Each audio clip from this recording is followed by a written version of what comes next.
Hello, I'm Dr. Gloria Horsley. And I'm her daughter, Dr. Heidi Horsley. Heidi and I want to welcome you to Open to Hope Conversations, the podcast. We believe that the greatest gift you can give yourself after a loss is hope, using this moment to connect with others who have not only survived but thrived. So let's get started.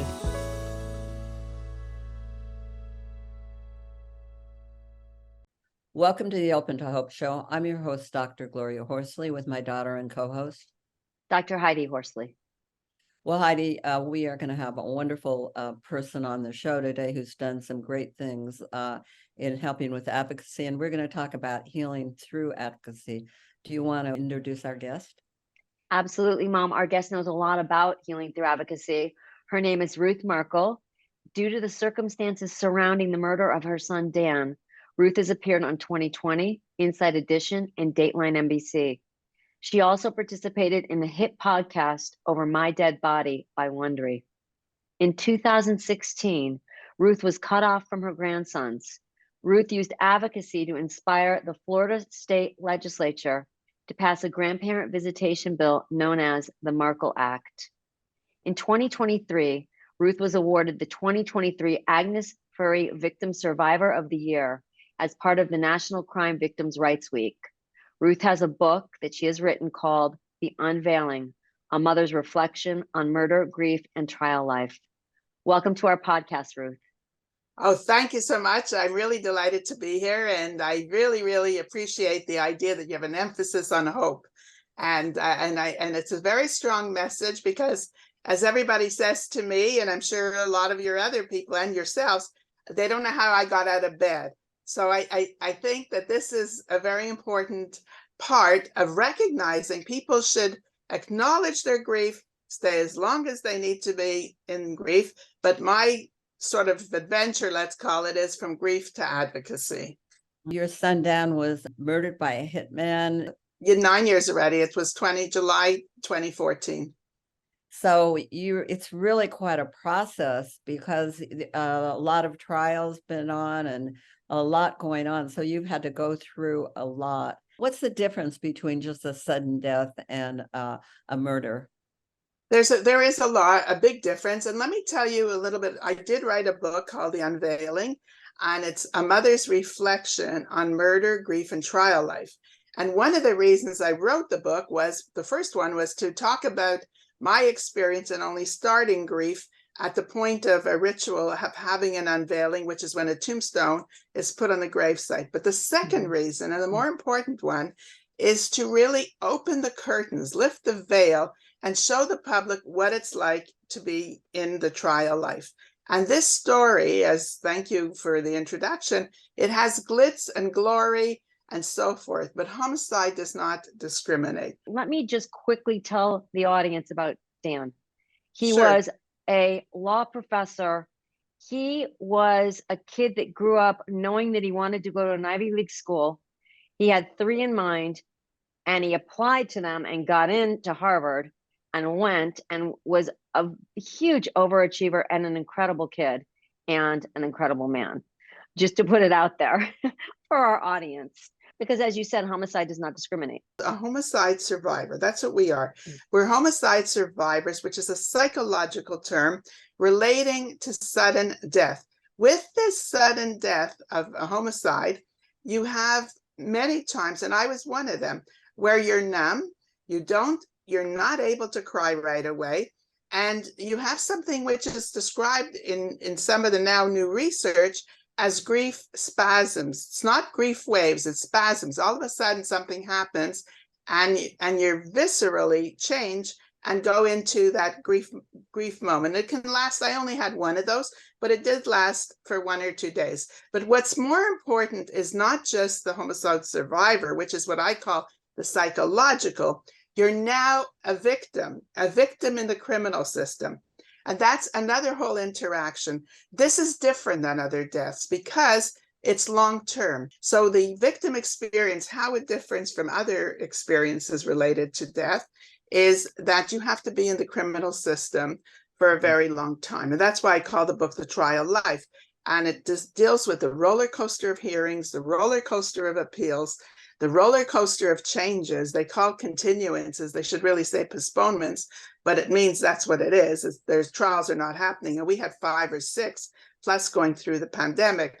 So the trial life is a combination of the psychological of being a survivor of homicide and the interaction with the criminal system.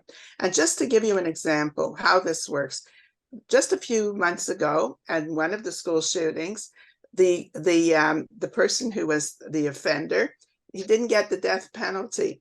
And all the people who had participated in the hope of this particular shooter getting the death penalty, they were devastated again. So they went back to, this was the Parkland experience in Florida. They went back to that earlier position of starting a grief all over again. And it's complicated. And that's what the uniqueness is. It's the combination and the interaction of being a survivor in the home of a homicide and then dealing with criminal life and the justice system really all the time. What did you do early on? Early on, with like many people, I was shattered, right? The whole experience.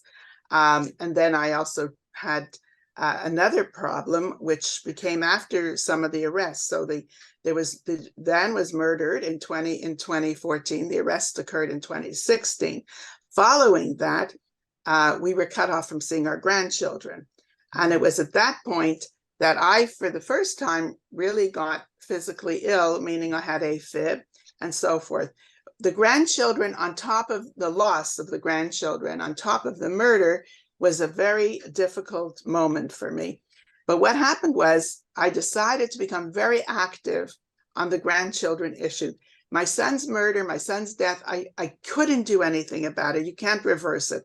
But the grandchildren, you can reverse. So first we tried to see the grandchildren, be through the lawyers behind the scenes, nothing happened. Then Phil, that's Dan's father, and the grandfather, we went on ABC 2020, we went on Dateline. We had access because of Dan's profile. Then after Garcia's trial in 2019, I was in Tallahassee. And here's sometimes miracles happen, and so forth. I was in a hairdresser, and the trial was all over all national TV. And I'm in a hairdresser. This young girl woman walks up to me and says, "Can I give you a hug?" And I say, "Well, sure." And then she says, "I would like to meet you for coffee afterwards." I said, "Well, of course." Then she says to me, "What can I do for you?" And I've been sitting on this grandparent alienation for 3 years because I was waiting for the trial. I was not psychologically ready, but suddenly I said, grandparent alienation. And she said, "Done."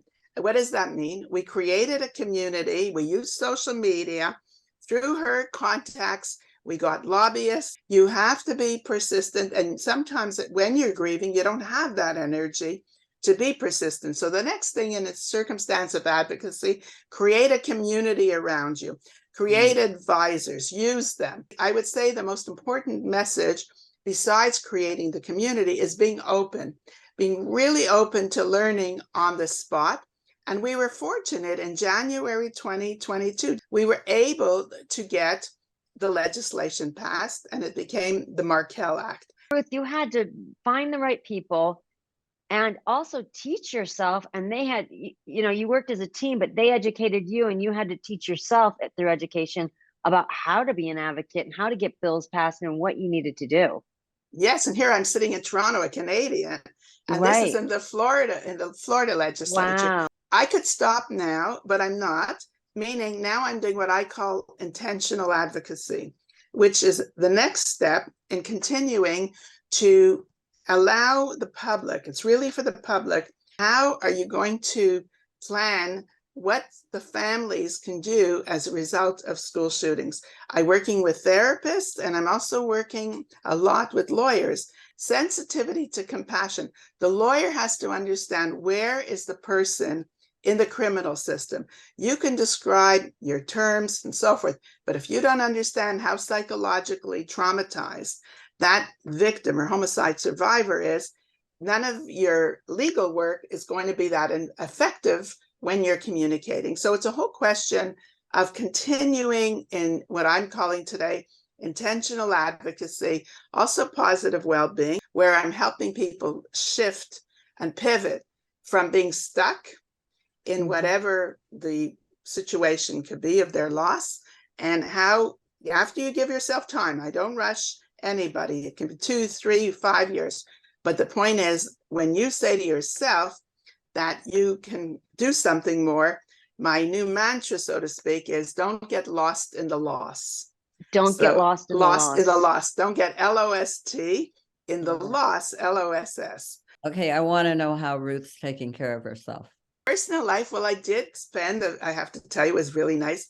I have what we call a country home, a second home. I spend most of the summer up north, which was very good.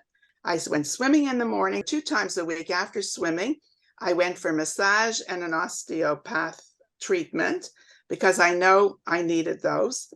After the last trial, my body literally locked. So now I know that I have to anticipate the trial is traumatic. So now I'm working as much as I can, psychologically, but physically. For me, I think it's really important, more physical preparation. So, And Ruth, what is unique about having a child murdered versus a different type of loss? What is unique about that, or what is different? the long-term effect of going through the criminal system. Okay. Number one, the violence. Okay, the Mhm. sudden violence has a different psychological, seeing the offenders right in front of you. Mhm. And what does it feel like? And part of the court process, which I don't stay in because I don't want to hurt myself, I don't stay in for the autopsies, I don't stay in for the medical examiner reports, but they're right there. You're figuring out what can I do and what do I choose not to do. And what would you recommend to people who have to go to the court the very first time? I found out the witness list. There's a process. Let me suggest it. You can work with many of the courts today, have victim liaison people who work with the families, and you find out what the list of witnesses are and who's what. I choose to leave. Other family members of mine don't always choose. They put their head down. How I mourn is I go to the cemetery and I visit them. That's my way of really doing my grief. Let's call it my quiet periods. Is there something different that you do now to take care of yourself that you didn't do that first couple of years? Well, I think for me, yes, I'll tell you what I think I'm doing. Writing the book, people ask if it was cathartic. It was not cathartic. The book was very hard to write because you're dealing with your old wounds. But what is more for me, this is my 10th book. I wrote a lot on women's leadership and advancement before. So public speaking, talking like this is helpful for me. I believe it's like, I'll say it in my own words, it's like the old Ruth is back, meaning I did this in my professional work for 40 odd years. And now in doing it in this capacity, it's very sad, it's very personal, but the idea really of helping the public and doing those kinds of, talks, this to me, I believe is where it's working. Yeah, I remember early on, it's been 40 years since my son died. And I remember the most important things for me as time went on is to feel competent, and feel useful and feel, find my own voice again was an important thing, but it takes time. And wow, what a process you've gone through. It reminds me a bit of Candy Lightner, who started Mothers Against Drunk Driving. Yes. You've kind of turned your grief outward to advocacy. Yeah. Which is phenomenal, and in the process change lives and change legislation. Is that your law only in Florida? Because I would guess that there are people who meet you that want to do it in their state. Oh, They yeah. are, but Florida had the most restrictive grandparent legislation. Other places it's not so bad. New York, Massachusetts, parts of Canada. So it depends where you are, but they vary from state to state. Thank you so much for being on the show today, and good luck with everything you're doing. It's very impressive, and wow, I wish you a lot of luck. What a journey. Thank you so much. And you keep up your journey. I think it's important as well. You're really doing, it's a public service to, just keep it going. Absolutely. Ruth, I love your passion and your commitment. And I read something which is so true. It said you've been hailed for your relentless quest for justice. Keep fighting the good fight. Thank you so much. Thank you also for all of your support. Thank you, Ruth. Well, thanks everybody for joining us on the show today. And Heidi and I always want to remind you that if you've lost hope, please lean on ours until you find your own, and God bless. I'm Dr. Heidi Horsley. You have been listening to Open to Hope, the podcast. You can follow Open to Hope on Facebook, Instagram, and Twitter. To learn more, visit us at opentohope.com and go to Apple Podcasts to subscribe. I'm Dr. Gloria Horsley. Join us again next week for another Open to Hope conversation, where we invite you to lean on our hope until you find your own.